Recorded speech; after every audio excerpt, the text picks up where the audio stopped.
তোরা গলতি বলবি নাহলে কি ঝান্ডে মান্ডে কলেজ করে দিব। তো মুসল্লিরা তো সব ভয়ে বসে গেছে, সব বোনার যে লোক এলান করছে না বসলে তো খবরই আছে। তো বসার পরে মিশা সওদাগরকে বললো যে আপনি একটু কালিমার পয়েন্টটা আলোচনা করেন। তো মিশা সওদাগর কালিমার পয়েন্ট আলোচনা করতেছে এইভাবে, আমরা দু চোখে যা কিছু দেখি আর না দেখি সব আল্লাহ সৃষ্টি মাখলুক। মাখলুক কিছু করতে পারে না আল্লাহর হুকুম ছাড়া, আর আল্লাহ সব কিছু করতে পারে মাখলুক ছাড়া, ঠিক কিনা?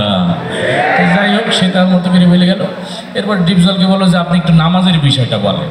তা ডিপজল নামাজের বয়ান করতেছে এইভাবে, ও আল্লাহ রাসূল জ্যামতে জ্যামতে নামাজ পড়ছে আর সাহাবিগো শিখাইছে অন্তেই নামাজ পড়তে বোঝো নাই মাসলাটা দুধু খায় এই মাংসা পরে নামাজ শিখাই। যাই হোক, সে তার মতো করে বলে গেল।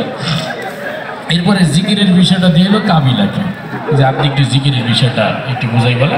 তাই কাবিলা জিকিরের বিষয় বয়ান করতেছে এইভাবে,